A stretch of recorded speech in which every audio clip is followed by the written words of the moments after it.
Last night, I performed stand-up comedy for the first time, and it felt like a disaster, which is a problem, because in 7 days, I'm returning to the same open mic with a completely new set. But this time, all my friends are showing up, and they're gonna score my performance out of 10. If I average 7 or higher, I'm a certified goofy guy. If I don't, I have to do a public walk of shame covered in shaving cream. So this week, I'm getting coached by a professional comedian, testing my jokes on strangers, and writing a completely new act, just to prove that being funny is something you can actually learn. But before I can improve, I need to figure out how it all went wrong last night. Back in high school, my classmates used to call me fat. They weren't wrong. I had one hell of a pot belly, and it didn't go well with my chicken legs. The name calling got so extreme to the point that the even fatter kid in my class started calling me fat. My principal called in my mom, my dad, my grandparents, and I for a closed-door meeting. To make sure the statement was correct, he asked me to say the names that everyone was calling me, and obviously, I had a big belly going. They called me Fatty, Fat, and Mike Wazowski.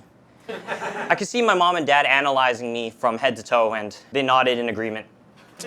When the meeting was done, my parents had left with my grandma, but my grandpa sat me down in the hallway and he told me, people are what they call others. If someone calls you a loser, that makes them a loser too. If someone calls you fat, that makes them fat too. And if someone calls you a hawk, that makes them a hawk too. Get it? Hawk Tua?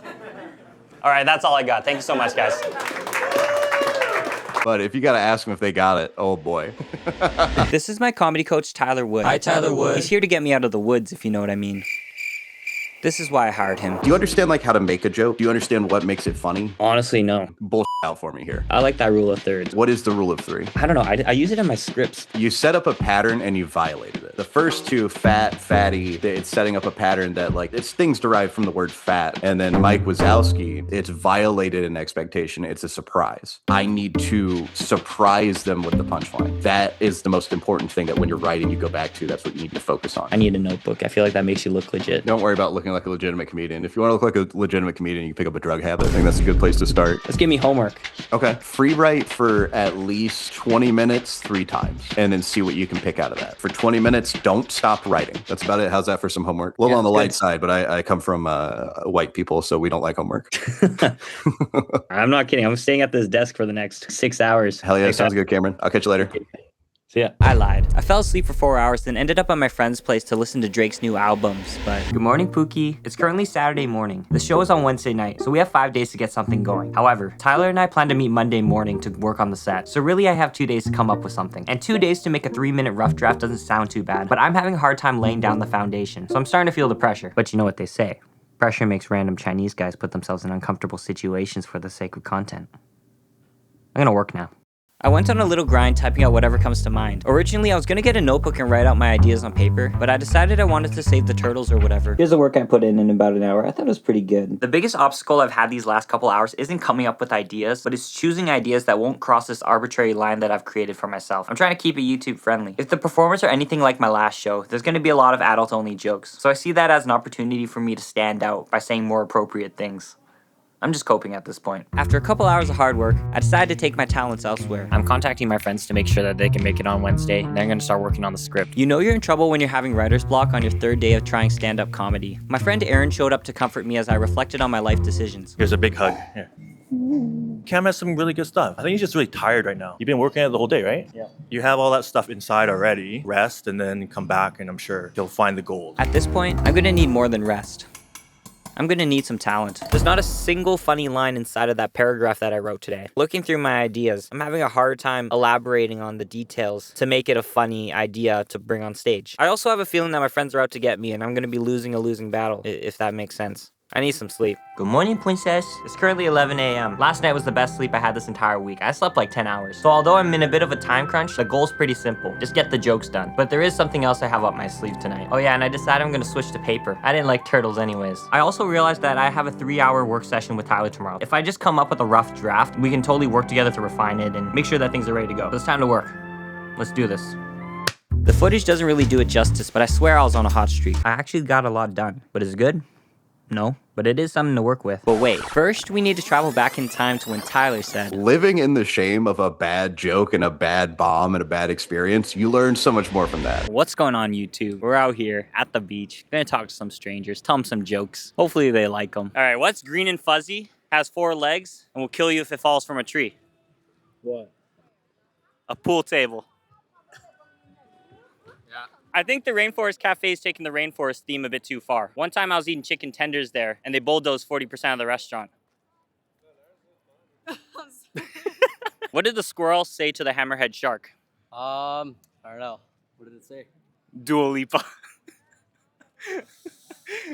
Yo, bro. You get it, bro? Yeah. No. I was gonna ask you to explain it. Okay, I got another one. Why did the blind man fall into the well? Because he was blind? Because he couldn't see that well. That's pretty good. That's pretty good. Thank you, bro. Thank you. I appreciate you. Yeah. You take care.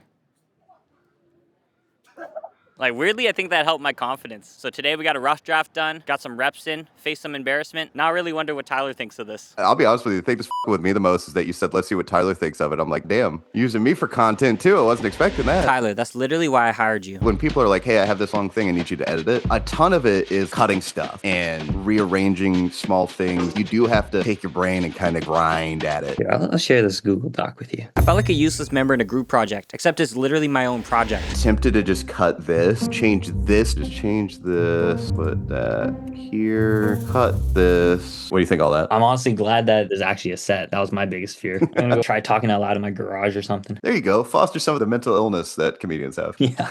Sweet. Thanks, Tyler. Yep, later. If you don't even give a little smirk during the set, I don't know how you would have reacted to my original work. So basically we went from this to this, and I know that's not that helpful. I'm gonna blur everything out anyways. I'm gonna spend some time practicing, but I can't wait to show you guys at showtime, because then it'll all be over. The day before the show, I spent hours practicing, but I don't have much footage because I was actually doing the thing instead of filming myself pretending to do the thing. We are officially 24 hours away from the show. I think I have my lines down well enough to where I won't have to look at my set list, which looks like this, by the way. I'm not nervous about forgetting my lines, but I'm more nervous that my jokes just aren't funny, or they'll fly over everyone's heads. But it's too late to back out now. I better not have to walk around downtown covered in shaving cream.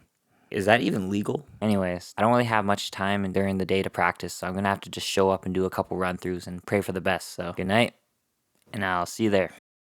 And suddenly it was game day. My friends and I met downtown and made our way to the comedy club, where I did what every confident comedian does before a show. Panic alone outside. There's these interview questions that Cam, you wanted me to ask. How confident are you that Cam is actually going to be funny tonight on a scale of 1 to 10? 7.2. He's rehearsed a lot. I think 8. Ooh, 7. You seem prepared, but I'm nervous for you. 8 out of 10. I feel like he's pretty confident, but there is like obviously some shivers going down his spine. 10. Cam is funny. The first time he performed, last week, he still did a good job, even though he had no practice, but I'm sure this time he's gonna do He's good. a lot more, a lot better. Yeah. Heard he got a comedy coach that was working with Mr. Beast. That's gonna be a show to watch. Guys, I'm so freaking nervous right now. I'm like forgetting my lines. Like, I have it locked down, but just I'm worried that the bright lights are gonna mess with me and like I'm gonna end up forgetting the lines. God, I just gotta figure it out. What are you expecting from his set? I'm expecting you to do some sort of action. Just good vibes. I don't know. More punchlines than last time. I expect a hawk tour. What advice do you have for him before he goes? Don't poop your pants. Make everyone laugh. Yeah, be confident. You got this. Don't think about anything. Just like however it goes, that's what it's gonna be. Take 3 deep breaths and go up. Go, Cameron! Let's go, Cam! Were you there the whole time? Oh my gosh. Go Cameron! The second we walked through those doors, the panic fully set in. There was no more rewriting, no more practicing outside, and definitely no backing out. Everything I had done over the last 7 days had led to this exact moment. Showtime. Make a lot of noise for the most popular man in the room, Cameron Luck, everybody!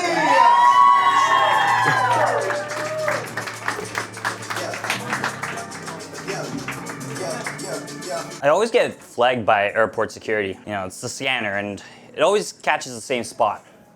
My left testicle. Which is crazy, because the right one's where the party's at. And now I'm terrified, because I don't know if I need a TSA pre-check or a urologist. And I try not to panic, but usually in an airport, there's only one meaning for the word: terminal. I flew out to meet with my friend. We ended up at this party, didn't know anyone, so we had that nightmare we had to go and actually socialize on your own. And I spotted this group that was drunk. Figured they'd forget me anyway, so I went up and I said hi, and one of the girls said, "That is so bold of you. I could never do that because I'm an introvert. But it gets better once you get to know me. So I excused myself to the washroom. I had to figure out what is an introvert. I Googled it, and it turns out that it's someone who's quiet or reserved in unfamiliar situations, then becomes more talkative and engaging once they feel more comfortable. So basically, she's an average person. But the crazy thing is she's a nurse, and like that's such an interesting thing to be. Like, lead with that. Nurses are the backbone of our healthcare system, you know? They deal with all the terrible things like pain, bodily fluids, me. She could have said, like, I save lives, but instead she led with, I'm shy till I'm comfortable. That's like Batman introducing himself as a Pisces. Like, didn't you just beat Joker's Like, that must have been so hard for an empath like you. And so I come back and she asked me, what do you have that makes you special? And I said, me? Well, I have chlamydia. Yeah, how much time do I have left?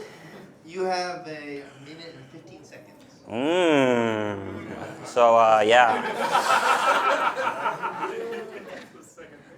So, let's do some crowd work. What do you do for a living? Garbage man. Nice. I don't know what to say to that. All right, thank you, everybody.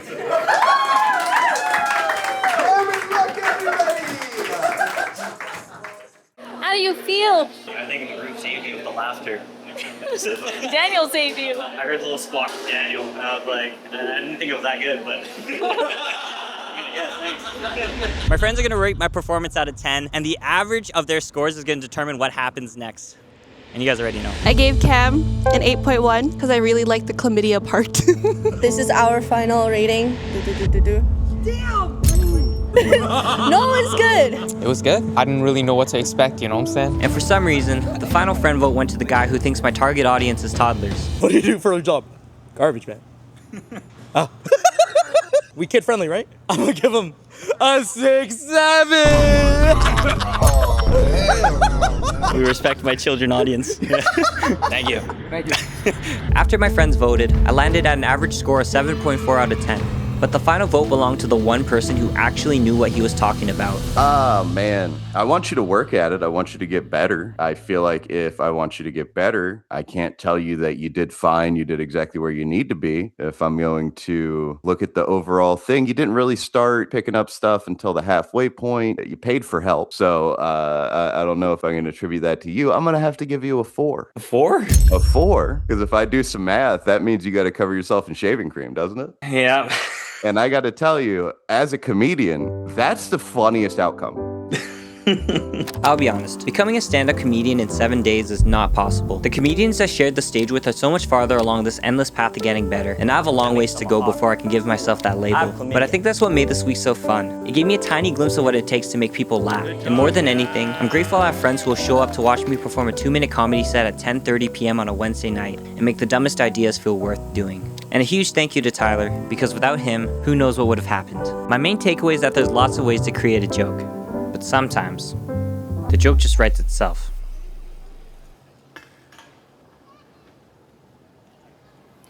All my life decisions have led to this.